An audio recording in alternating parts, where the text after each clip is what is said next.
Hey, look at that.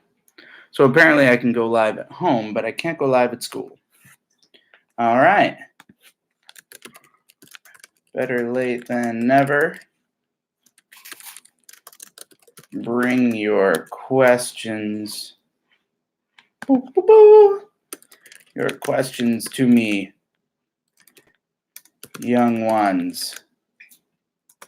What's up, Dylan? We have one on. How's it going? You are totally homework hotline right now. Yes, you are on the homework hotline. You are live in my dining room. You are also seeing me backlit. So hold on just a second. We're going to close that sucker. Boop. And that's a little better. We'll turn this guy on. Boop. All right, we got a thumbs up. So sorry I'm late, guys. I tried to establish this at school, and I was all set up, and I had some stuff written on the whiteboard, and it was pretty awesome, and it looked great, and I could not get YouTube Live to connect at all. So I rushed home. So we're back home, which might mean that you'll get to see the cats again, which is nice. Everybody loves to see the cats. That's Mel in the background. She's finishing her breakfast before heading off to the gym to get swole. Jen, get swole. This is the worst review session ever. I am highly medicated, but I am thrilled to answer your questions, whatever you have. I will be online until about 10, maybe 10:15. And then we'll also be doing this again tomorrow. Tomorrow I will start at 1, and I'll run as long as we need to. So we'll just keep it live. Hey, Gabe. Well, there are less people than the last one, but it's also 9:15. So we're gonna give everybody a little bit of a chance. See if we can get people logged in. Did you get any sort of indicator that this had gone live? Did it bing or give you any sort of notification? Because that I'm not quite sure how that looks on your end. Oh yeah, you got the classroom notification. Sweet, awesome, cool. So for the 4 people who are here, for the 4 people who are here, what do you want to go over? What do you want to do? Siva, have fun. You guys let me know what you want, and we'll go over it. All I know is that the last 2 weeks of my life have not been fun. I'll tell you what, it seems as though I am just bouncing back and forth between one ailment to another. Let's see. Oh, yeah, they get notifications on their phone and what have you. So that's cool. Yeah, you guys, I hope you forgive me. But I basically wound up I got the stomach flu last week, and then Memorial Day weekend hit, and I was good for about a day, maybe a day and a half, and then got strep, which was great. And sadly, I didn't know I had strep. I thought I had a giant canker sore or something in my throat. And so I went to school for a couple days, which is great because apparently I was highly contagious.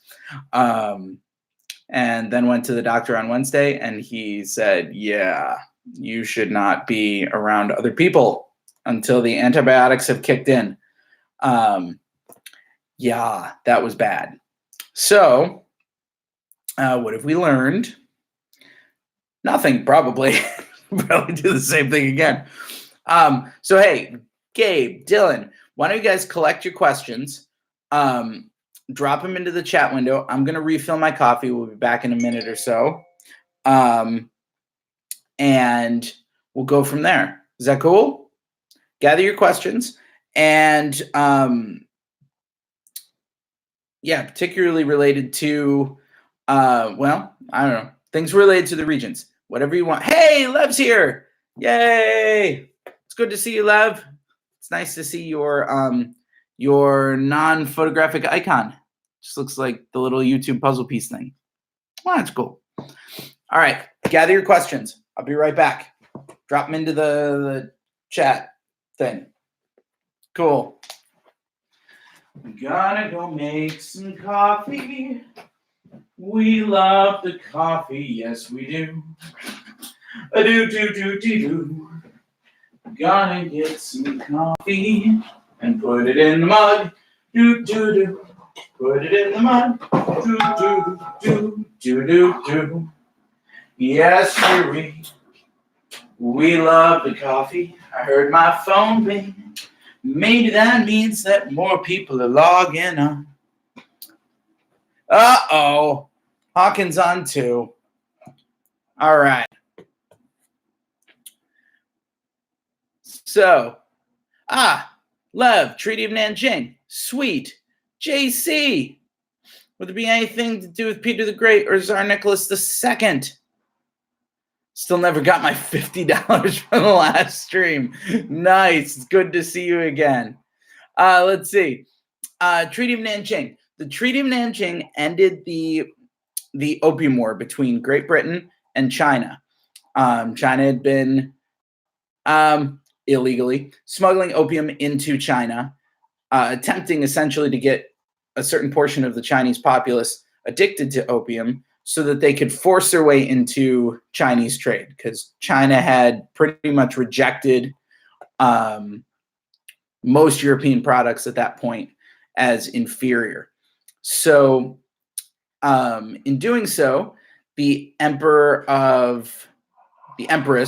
of China trying to negotiate a way for Great Britain to stop selling opium. She pleads with Great Britain, please stop selling opium.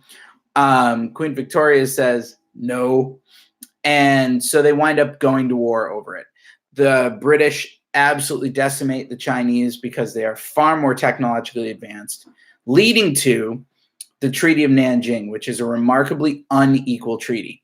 The Regents does like you to know that this is one of many unequal treaties between a European power and a non-European power, particularly Southeast Asian power. And within the Treaty of Nanjing, within all treaties, you get three things. You get land, money, and power.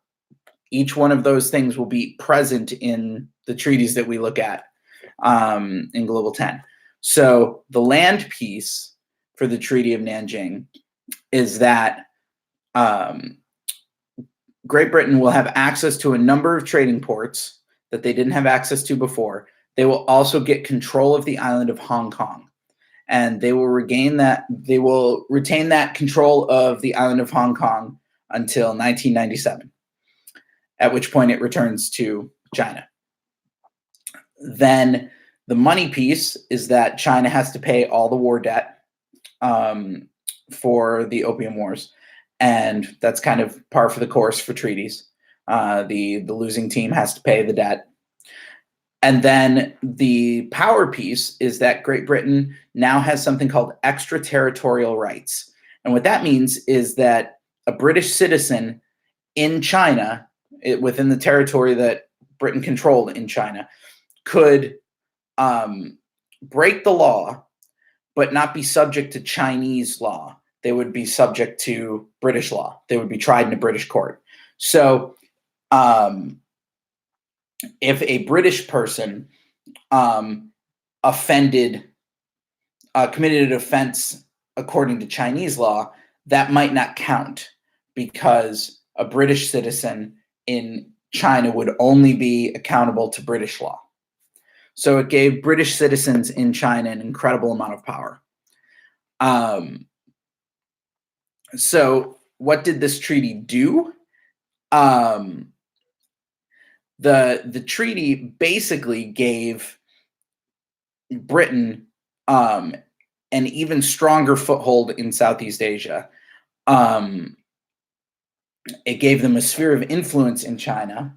It opened up China for other countries to come in and start taking spheres of influence, like Germany, Russia, Japan, The United States is eventually going to get in the game. France will get in the game. And it did not prevent Britain from stopping their sale of opium. They will continue to sell opium into China, fully knowing the effect that the opium was having on the Chinese people, as at that point opium was illegal in England and in the other, in the UK. It was totally illegal. So, yeah, it's just one of the many not so wonderful things that the British are accountable for in the 1800s. Again, not to be an American exceptionalist and say that the United States has done, no wrong and we haven't screwed up at all, and start pointing our finger at other countries. We've done our share too, but Great Britain had a lot of global influence in the 1800s, and they behaved badly. So, yeah, Lev, does that hit your question? Let me know. JC, will there be anything on Peter the Great or Nicholas the Second? Peter the Great, probably not, because Peter the Great is before 1750. So Peter the Great might be somebody that you could bring in if you wanted to for like outside information stuff. Russia seeking warm water ports, looking to westernize, looking to connect themselves with Western Europe. But probably not, you won't see him on a question or anything like that. Nicholas II, definitely you'll see him because he is the last of the Romanovs. He is the guy who leads Russia into World War I, tries to keep Russia out of World War I, actually, by negotiating with his cousin Wilhelm II, who was the Chancellor of Germany at the time, or the Kaiser. And he's also the guy that that the Bolsheviks are going to overthrow. He's the father of the family that gets taken off into the woods to the secluded manor and executed. So he's definitely going to be on there. He's an important figure to know. JC, let me know if that helps you. Let's see. V! V's on. That's cool. What's the deal with NAFTA? Great question. Well, NAFTA stands for the North American Free Trade Agreement. And essentially what that is an agreement that was set up, oh boy, crap. I think under Clinton. I think. Might have to look that one up. But it was set up, I believe, under Clinton in the late 90s to create a unified trade agreement between your North American states, Canada, the United States, and Mexico, allowing much more freer access to trade between those three countries. The general premise is that that there's an old phrase, high tide raises all boats. The premise being that if we make a trade deal that is good for Mexico, we can also make one that is good for us. We can make one that benefits both of us. And that if we make a trade deal with Canada, we can make one that benefits both of us. And so the intent was that it's a trade deal that benefits and increases trade amongst the three nations. This treaty has been adapted last year by President Trump, who felt that that NAFTA was essentially a horrible situation for the United States and only benefited Mexico, and that it basically sent all of our workforce and our job our jobs to Mexico and didn't benefit us at all. So so he worked on adjusting that treaty, and don't remember what the new name of it is. It's like decaf NAFTA, decafta. But yeah, NAFTA. I think if they were to ask us a question about NAFTA on the Regents, if you know that it means North American Free Trade Agreement, that will probably get you to the answer, my guess. So that's my guess. And it'll probably be related to a specific document. And I think this goes to Lev's other question where he says, what kinds of things might be on the Regents related to globalization? So related to globalization, I would guess that you're going to see some stuff related to the environment. So when we were doing those self-studies, I want to say that hey, Hayden Payne, good to see you. I'll get down to your question in a second.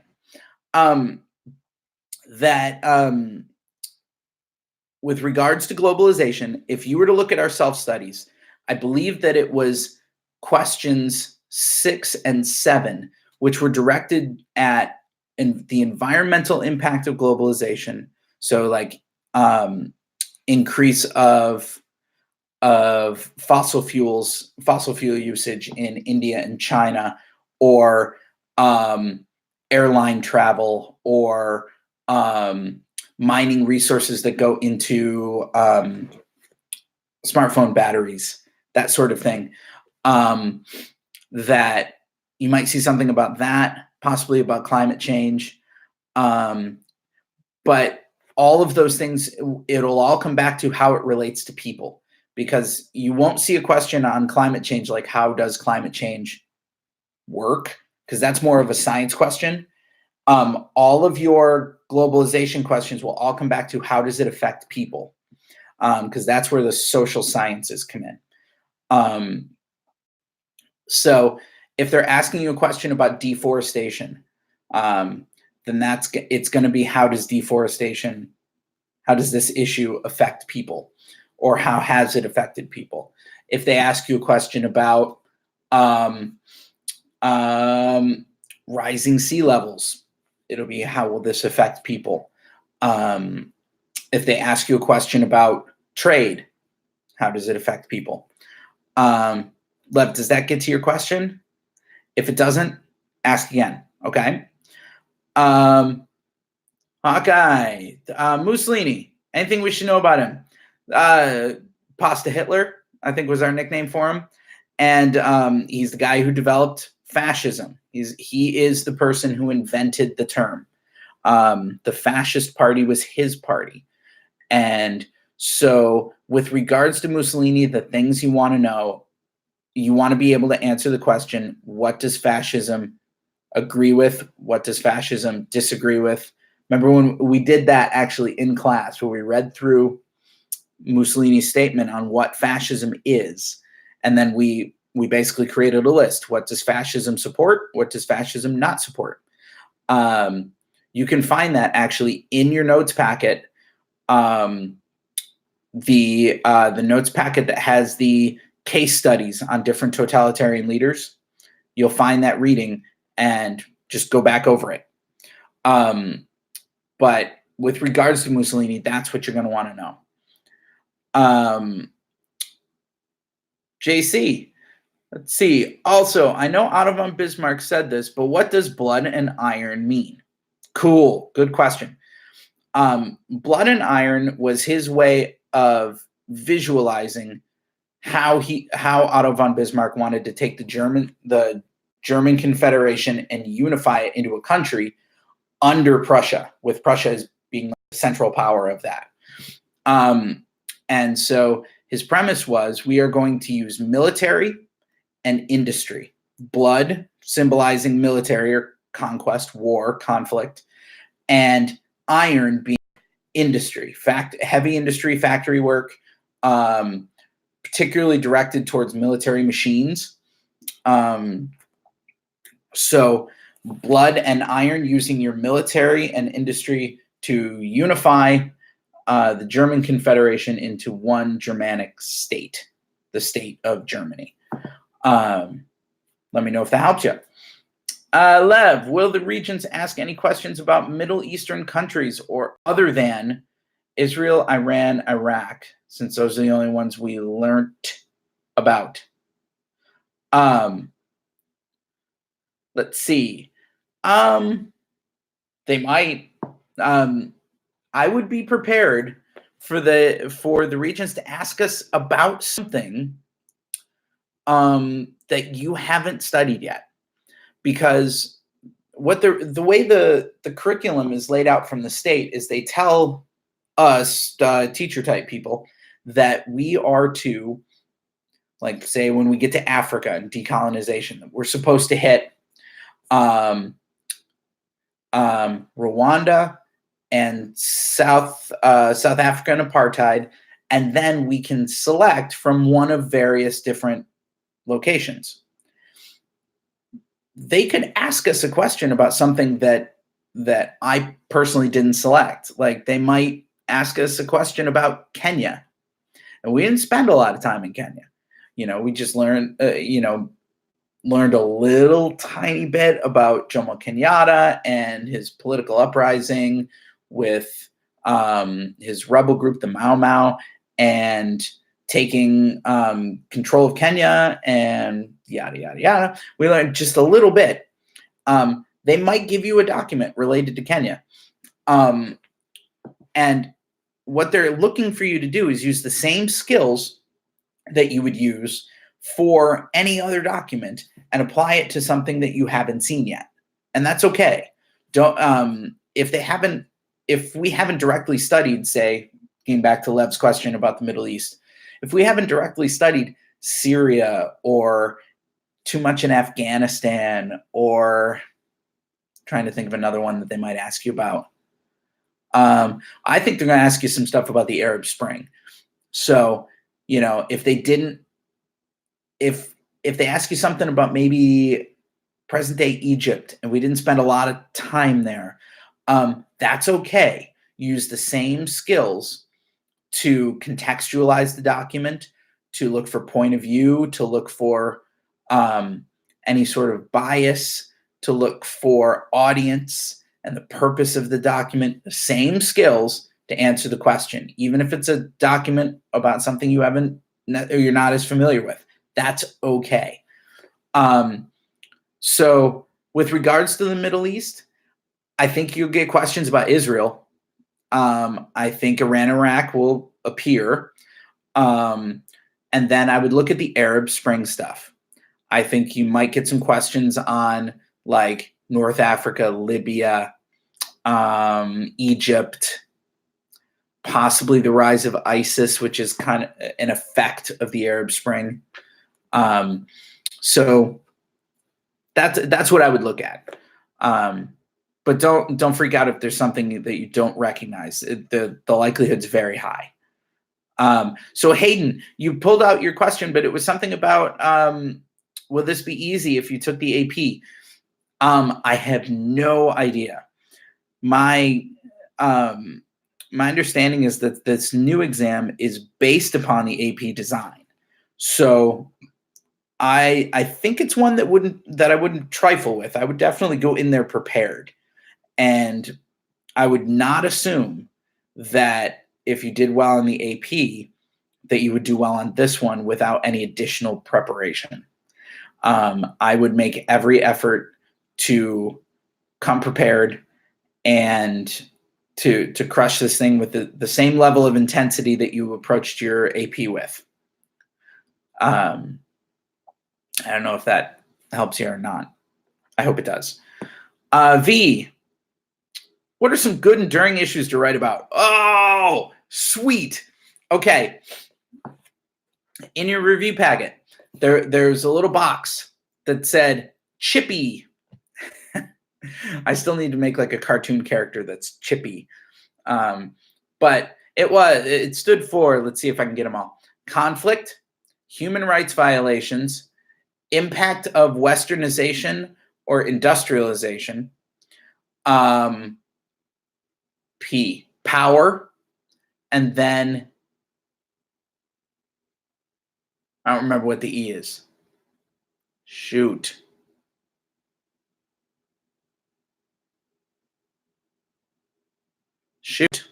I don't remember what the E is. But if you're looking for enduring issues to be comfortable with, if you can write on conflict, power, impact of modernization, westernization, industrialization, human rights violations, or environment, JC, nice, or environment, you're going to be okay.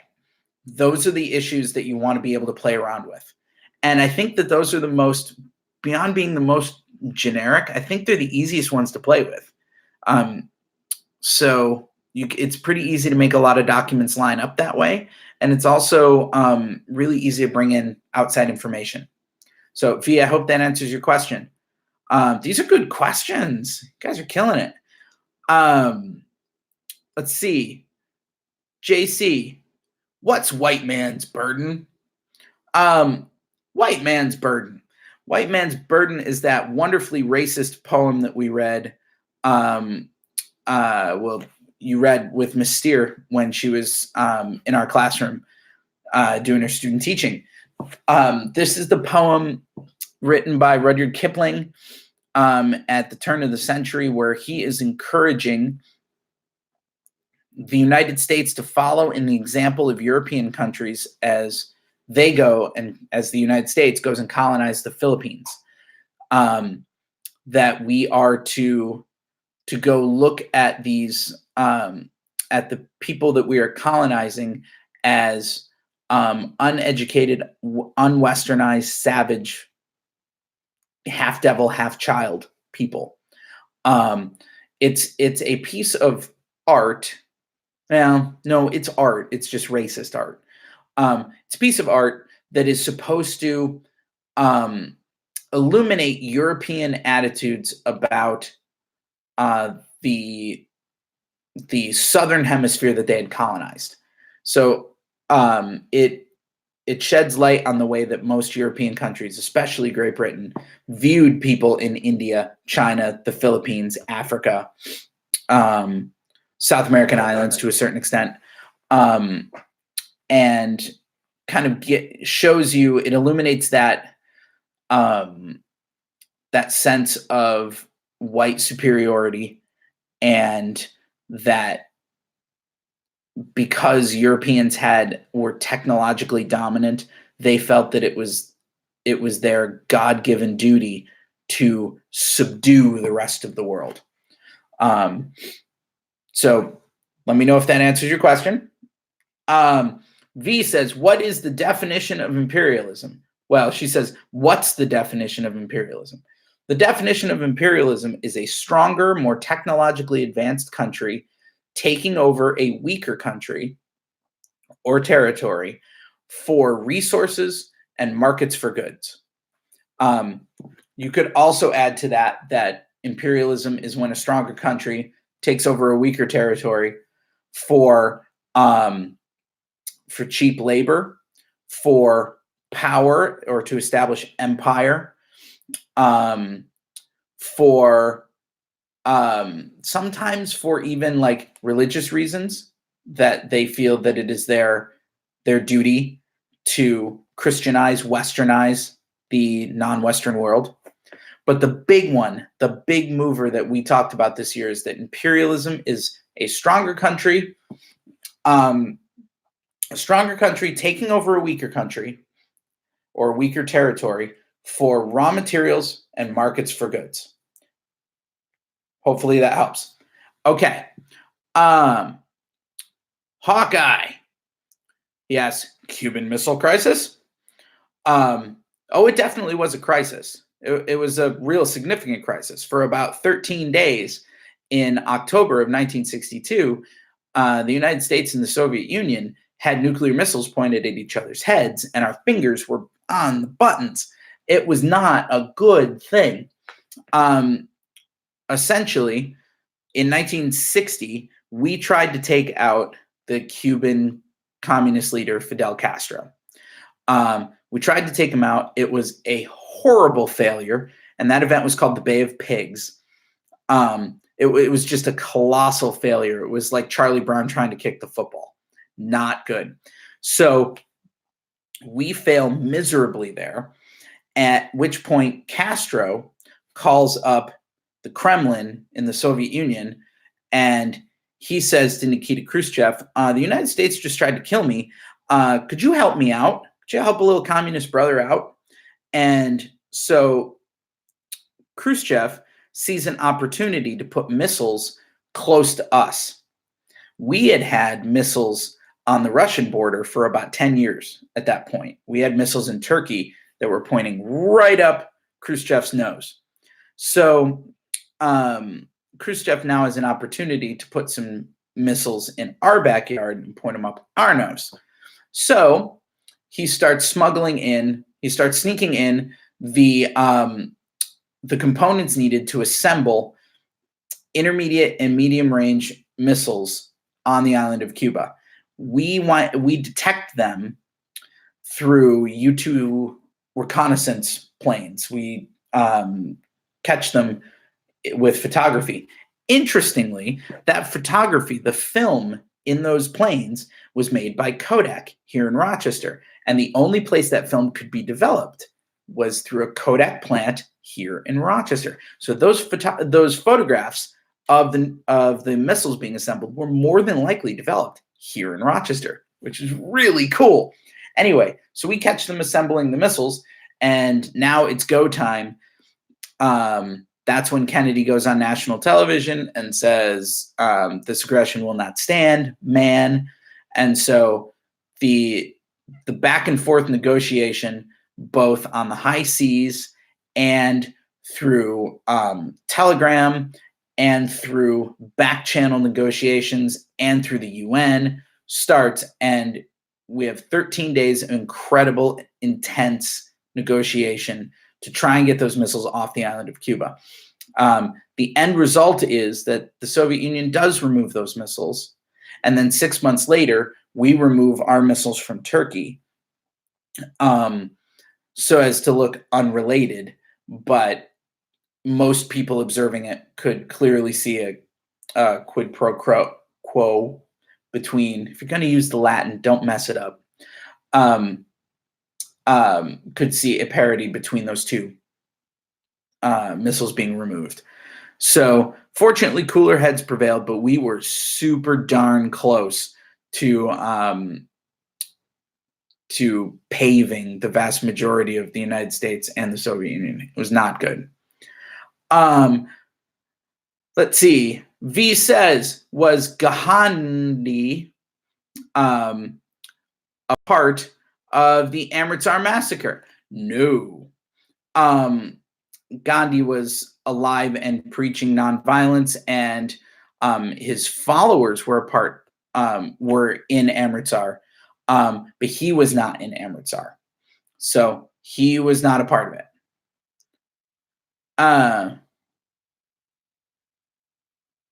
And then below it, Black Dot says, okay, he's the reason why it happened, I think. Gotcha. Yes, I think the black dot below it, below V, is suggesting that Gandhi is part of the reason that the Amritsar happened. Yes. The reason Amritsar happened was because the British government had outlawed the assembly of Indian people. You could not assemble for peaceful protest against the British government. And Gandhi was clearly preaching civil disobedience and nonviolence, meaning if there's an unjust law, that your job is to break it. And you're to break it intentionally, but you're not to be violent about it. So Gandhi's followers decided to assemble peacefully in Amritsar to protest this British law on non-assembly. And the British respond with retaliatory violence. So Gandhi is somewhat, I mean, he's a part of it, but he was not present at Amritsar. So Hayden Payne says Arab Spring. The Arab Spring is a period of time in 2010 when a shop owner in Tunisia was martyred, meaning that he died. He died in protest. What happened was he was fined for not having proper permitting on his food truck, essentially, and rather than just charging him with a fine, the government destroyed his food truck, and they publicly humiliated him. And so he went to the government to try and protest this, and the government rejected his protest and wouldn't hear him. And so in protest of the government's response, this business owner went out in front of the government building and set himself on fire, thus turning himself into a martyr for a movement against a restrictive government. And that movement transmitted its message through social media, and that's what makes it unique and interesting. The movement caught fire over Twitter and Facebook, and spread well outside of Tunisia into Libya and Algeria and Egypt and Syria and Saudi Arabia, and governments are getting overthrown left and right through the summer and fall and winter of 2010. And then what's to follow is the establishing of new governments. Now, the weird part is that not all of the aftermath of the Arab Spring, which was totally pushing for democratic governments and people who were functioning or living under oppressive regimes, trying to get a more representative government, that their governments weren't always replaced with great people. In fact, oftentimes they were replaced with extremists.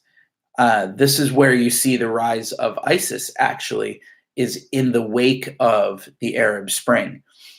ISIS became the power that tries to fill the void left by the previous government of Syria and Iraq. Yeah. So it's kind of messy. It's a complicated situation. JC, 5-year plans. 5-year plans. And okay, as a follow-up question, what's the difference between the Marshall Plan and the Warsaw Pact? Okay, here you go. 5-year plans. 5-year plans are plans to rapidly increase industrial output. And the first place you heard about them was under Joseph Stalin, and then you hear about them again in China. For Joseph Stalin, it was all about heavy industry and steel production. In China, under Mao, it's all about steel production. What's the difference between the Marshall Plan and the Warsaw Pact? The Marshall Plan is the United States process of giving financial and, monetary aid, but also we gave product, like we gave food and military assets and what have you, to all countries in Europe looking to resist the influence of communism. So in particular, we gave a lot of money to the countries of Greece and Turkey because we did not want them to fall under the Soviet sphere. This is in the late 1940s, 1947, 1946-ish. The Warsaw Pact is the organization that held all of the Eastern Bloc states, so assume Poland down to Romania, held them all together in a defensive contract with the Soviet Union. So they're two very different things. The Warsaw Pact is us giving aid to Greece and Turkey and a few other countries to keep them from falling into communism. The Warsaw Pact is a defensive agreement between the Soviet Union and those nations within the Soviet sphere. Hope that helps. So cool. I've got about another 15, 20 minutes, probably 15. I'll get to as many of these as we can. If I miss your question, we'll be starting up again at 1 o'clock tomorrow, and I'll run as long as we need to. If we need to run 2 hours, we'll run 2 hours. That's cool. But today I have to make a hard stop at 10:15. Let's see. Lev, why was the Austrian Archduke the spark of World War I? Cool. Okay. So the Austrian Archduke, he's assassinated in the end of June 1914. And he's the spark in large part because Austria and the Austro-Hungarian Empire and Serbia had a whole bunch of alliances, and they hated each other.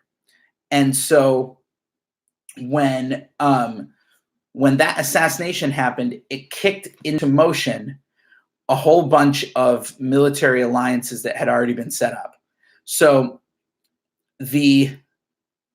remember that assassination was merely the ignition of a whole bunch of other stuff that had already been assembled.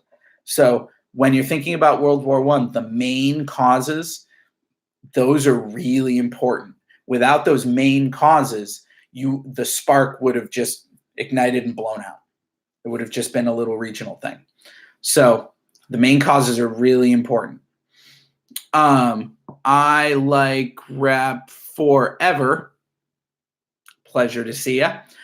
Can you explain why Iraq is important? Well, Iraq's important because people live there, and because why is Iraq important? Let's see. Iraq is important because they sit on a ton of oil. They're part of OPEC, and because they have gone through a number of changes in leadership, some of which the United States has orchestrated, like we've created those changes in leadership. Others we have supported or resisted. And because they sit on so much oil, the rest of the world is somewhat invested in what happens in Iraq. Right now, Iraq is determining whether or not they are going to be a secular state, meaning a government that is not ruled under religious law, or whether or not they are going to be a government that is ruled under religious law. And that's going to matter, especially when dealing with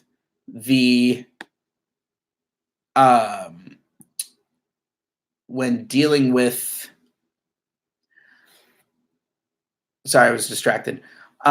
Especially when dealing with international trade, because when we deal with a country that treats its citizens differently than we're comfortable with, we have to decide, is that a player we want to play with? So Iraq's going to be very important. In fact, most of the Middle East is going to be very important for you. I like rap forever. As an adult, you're going to have to deal with that. So let's see. Lev, can you give a quick overview of the Ottoman Empire? We didn't learn much about him, but I know the Regents likes to ask about it. Okay, so the Ottoman Empire. The Regents likes to ask about it, but in relation to other things. So the Regents wants if they're going to ask you about the Ottoman Empire, they're probably going to connect it to one of two or three things. The Armenian genocide, World War I, which is in the decline of the Ottoman Empire, where the Ottoman Empire is breaking up and being replaced essentially by European powers taking mandates in the Middle East, but then also with other up and coming governments, like the beginnings of the Zionist movement to establish Jerusalem, or to establish Israel with Jerusalem at its center, or the movement to start to put together the modern state of Iran. The other thing that you might see is the Young Turks. The Young Turks are a group of Turkish government officials who want to westernize.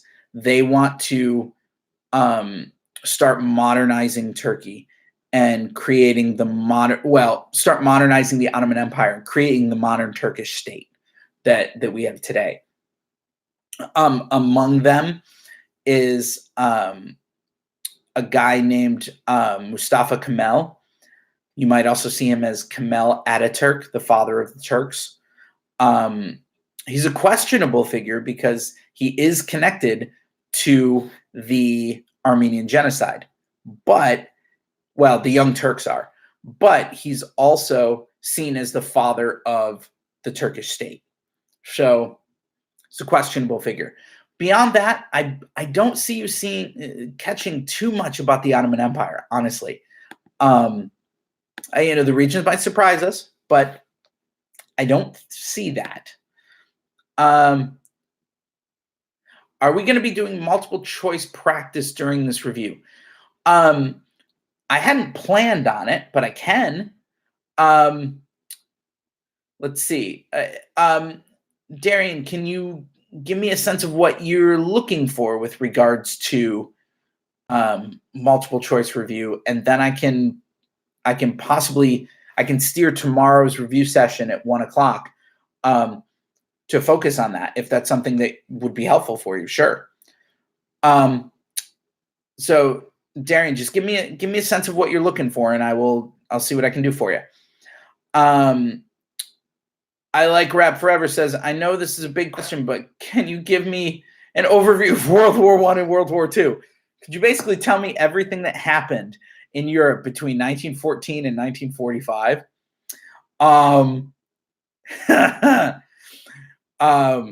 Wow, that's a big question. So I Like Rap Forever. If you're one of my students, here's what I would suggest you do. There is, in your student resources folder, there is in fact, you know what? I'm gonna take this link. I'm gonna grab it right now, and I'm just gonna drop it into the chat. I'll make it accessible for everybody. In my student resources folder, there is there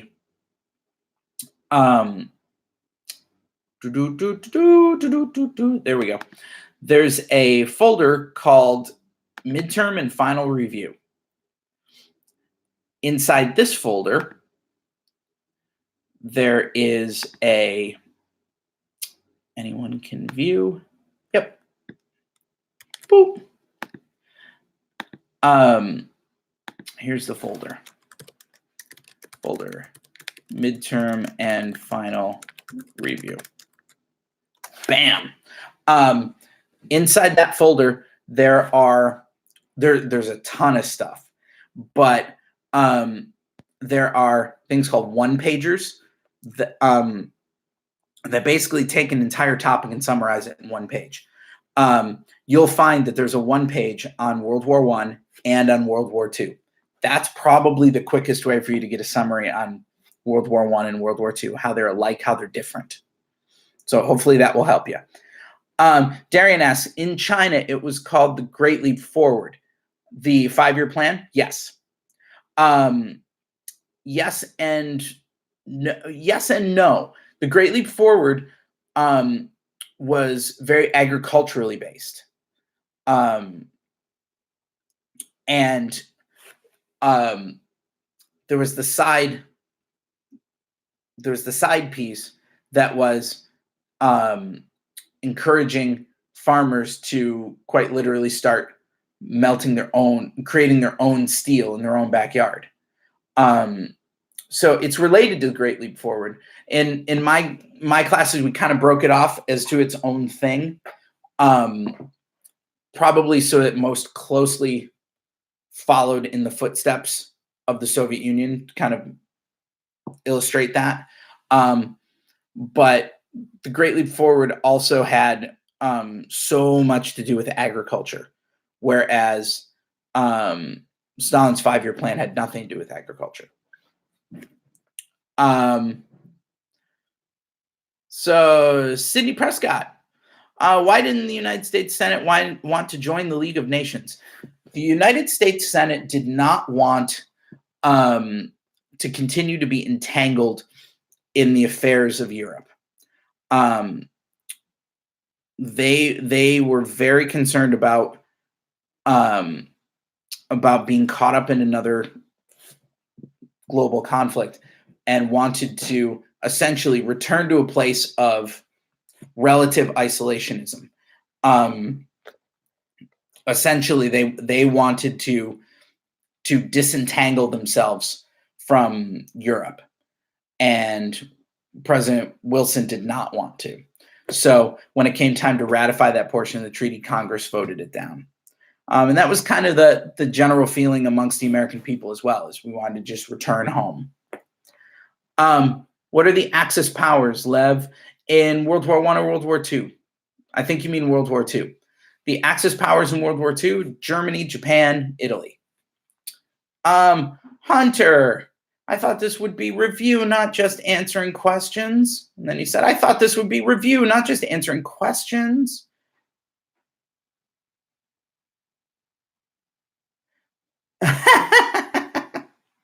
Then he said it a third time. Then he said, you never told us why you hate guns. Okay, Hunter. It's because I got really sick these last 2 weeks. I didn't get to share story time. On the other side of the Regents, ask me that question. I'll tell you the story.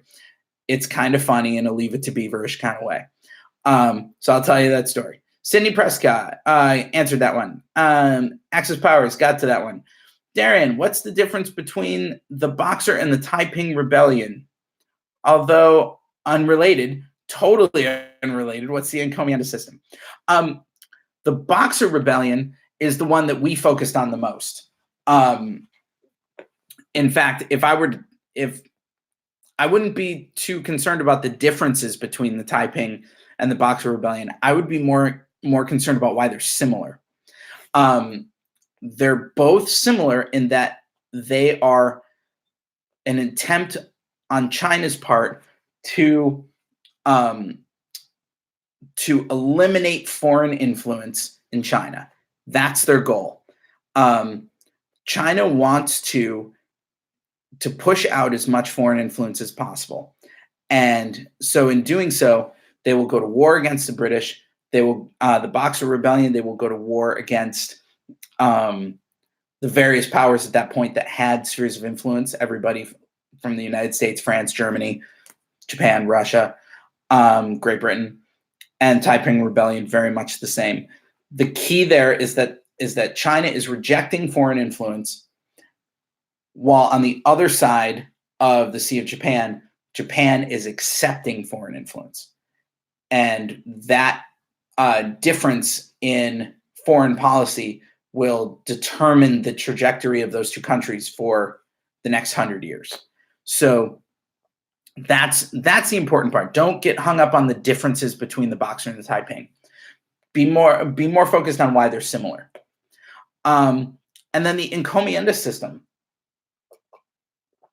The encomienda system is the strict social hierarchy that the Spanish set up in South American colonies, where at the top of the encomienda system you have Peninsulares, those are folks who came directly from Spain and immigrated to the colonies. Below them are essentially their children, people who were born in the colonies but are purebred Spanish. And they had two different sets of rights. So if you were born in Spain, you had one set of rights. If you were born in the colonies, you had a different set of rights. And even though you're both purebred Spanish. And then below that, you have different classes of people based upon who your parents are. The Spanish were one of the first people to not only take slaves of the people they colonized, but they also brought African slaves with them. So you get an intermingling of Spanish European, South American, and African descent. And so that's where you get the mestizos and mulattoes and native slaves and Africans and African slaves down at the bottom, and you get the vertical division. So it's essentially a strict social hierarchy set up in Spanish colonies in South America. How much detail you'll need to know about it, I'd be surprised if there's any. But, the Regents does surprise us regularly. So, Hunter, come back after the Regents. I'll tell you about the story about why I don't like guns. Hunter, this is review. Gabe, dang, putting the smack down. Be kind to Hunter. He's a good egg. Hawkeye, Rasputin. Rasputin's a good story. He's the faith healer who becomes really closely connected with the Romanovs and with the Tsar and Tsarina during pre-World War I and World War I, and he's just the crazy man that is somewhat connected to the healing of the Tsar heir apparent Lexi, the little boy. Good story, great outside information. Probably not going to see any multiple choice questions or even documents related to him, but excellent outside information. He's wonderful. Can we do multiple choice review for tomorrow? Yes, totally. Let's see what Darian says here. I know this year's exam is in the new style. Want to see the new style? Oh, okay, sure. Okay, so next time, here's what I'll do. And Darian and Hunter were both asking for multiple choice review. If I don't do this, I will write it down. But if I don't, remind me. I will put a link in the chat so that you can all pull up a multiple choice document, and then we'll look through it together. And particularly, we'll look at a stimulus and how the questions connect to it. But if you've been using the green Prentice Hall review books with your teacher, then you have seen them. You've seen a lot of them, actually, because the multiple choice reviews that are at the end of each section, they're all stimulus based, and they're all based upon what the state is outlining for the exam. I have to sneeze. Ooh, that was a good one. Okay. So yeah, we'll take a look at that tomorrow. Oh, Gabe, thank you. So let's see. Lev, I think going all over multiple choice. Yeah, okay, totally.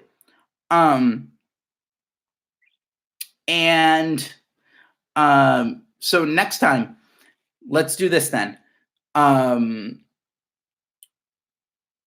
Next time, let's also have your green books. Have your green books nearby. And so we can possibly even flip to a page and we can go through a couple. That might be helpful. There is a practice exam at the end of the green books. There's also a practice exam in the midterm and final exam review folder that I just shared with you. So yeah, Lev, awesome. So, okay, at that point, I do have to close up for now. You can share this video with anybody. Yes, Musk's little green book. Share this with anybody you need. And we'll be back again at 1 o'clock. 1 o'clock tomorrow. And I'll just plan on being here until it seems like we've run out of questions. Okay? So you guys are great. I miss you like crazy. And I'm really looking forward to, of course, after hand sanitizing, high-fiving each one of you guys before you take your Regents on Monday. You guys are awesome. All right. I'm signing off. Love you guys. See ya.